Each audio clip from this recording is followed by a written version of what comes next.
I never thought the quiet of a Tuesday morning would be the last moment I'd feel at peace in my own home. It started like most days. I had a 10:30 a.m. doctor's appointment for a lingering shoulder issue, one of those nagging things I kept putting off. My wife, Melanie, had kissed me goodbye with the same warmth she always did, a hand on my cheek and a smile that reached her eyes. Or so I thought. We'd been married nearly 8 years. Solid years, I believed. Sure, life got busy with our toddler, Ellie, and we weren't always in sync like we once were, but I chalked that up to the grind of parenting and adulthood. Still, there was a comfort in our routine. Sunday brunches, movie nights, her humming in the kitchen, even our shared silence after long days. But that morning, something felt off. She was too chipper. Her robe cinched a little tighter, hair brushed and glossed, even though she hadn't planned to go out. "Just want to feel nice," she said with a shrug, but I remember the way she watched me as I grabbed my keys. Almost like she was timing something. My appointment ran long. The doctor wanted x-rays and some preliminary physical therapy. I was out of the house from 10 to nearly noon. When I pulled into our cul-de-sac, I noticed a black SUV parked in front of our house, a newer model I hadn't seen before. At first, I assumed it was a delivery or a friend visiting a neighbor. But as I walked up the driveway, something caught my eye. Our living room curtains, which Melanie always kept slightly open during the day, were drawn tight. I paused, listened. Nothing unusual. I stepped inside. The air smelled different. Not like the lemon cleaner Melanie used, but something heavier, cologne. Male. Not mine. At first, I thought maybe her brother dropped by. He lived nearby, sometimes came over unannounced. But then I heard it, a quick shuffle, the creak of a floorboard upstairs. Ellie was with Melanie's mom for the day. We were child-free. There should have been no noise. I moved quietly, avoiding the spots on the stairs that groaned. The bedroom door was cracked open, and through it, I heard Melanie laugh, a soft, breathy sound I hadn't heard in months, followed by a man's voice I didn't recognize, murmuring something low and close. The moment felt endless and instant all at once. I pushed the door open. And there she was, my wife, my partner, the mother of my child, straddling a man I didn't know. Her hands were tangled in his hair. Her head whipped toward me, eyes wide with a horror I couldn't match. Everything after that blurred. The man stammered, scrambled for his clothes. Melanie was shouting my name, pulling the blanket over herself like it could erase what I'd seen. I didn't say a word. I just turned and walked out. She followed, barefoot down the stairs, pleading. "It's not what you think," she said. He just stopped by. He's new to the neighborhood. I was being friendly, and things just happened." Just happened. She was still in her robe when I left.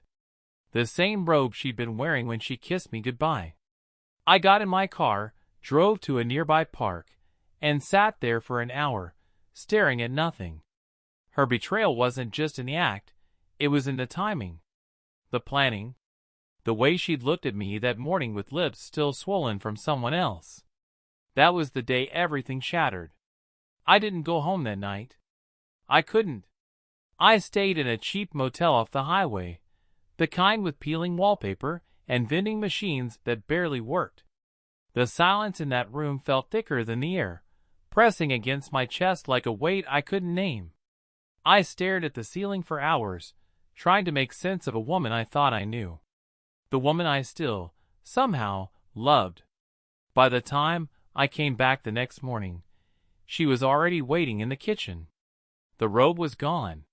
She wore jeans and a t-shirt, barefoot, her eyes red-rimmed. I noticed she'd made coffee, but hadn't touched hers. Mine was poured, going cold on the table, just the way I liked it, black, no sugar. Somehow, that small detail broke me more than anything. "I don't expect you to forgive me," she said quietly, not looking at me. But I need you to understand. I didn't speak. I didn't trust what might come out. It started a couple of months ago. I met him when he moved in 2 houses down. His name's Ryan. He came by asking about garbage pickup schedules, of all things. I blinked at her. I remembered that day. She joked about it later. Our hot new neighbor doesn't know what day the trash goes out. I'd laugh with her. I laughed with her, not knowing she was already cataloging the exact shade of his eyes. He was charming, she continued. Funny. He made me feel seen, I guess. I don't say that to excuse it. There is no excuse. But I felt invisible, Tom. Like I was shrinking in our house day by day. You could have told me, I said, my voice low, rough. You could have said something before you did what you did. She nodded. I know. I wanted to. I almost did, so many times. But I kept telling myself I was just lonely, that it wasn't real. Then you started leaving earlier, staying out later, and I thought, maybe this is just how it ends. Quietly. Without a fight. I stared at the coffee cup. That quiet ending she'd imagined? That would have been mercy compared to what she'd actually done. I didn't yell. I didn't throw anything. I just stood up, walked upstairs, and started packing a bag. Her voice followed me. You're not a bad husband, she said. You never were. But I was a bad wife, and I don't expect you to stay. I stayed 2 more days, mostly for Ellie. I didn't want her to wake up and find her world half missing. Melanie slept in the guest room. We barely spoke. It was a ghost house, filled with cautious footsteps and closed doors. On Friday, I filed the separation paperwork. She didn't fight me. She didn't ask for anything. A week later, I moved into a small rental across town. I took the guest bed and the coffee machine.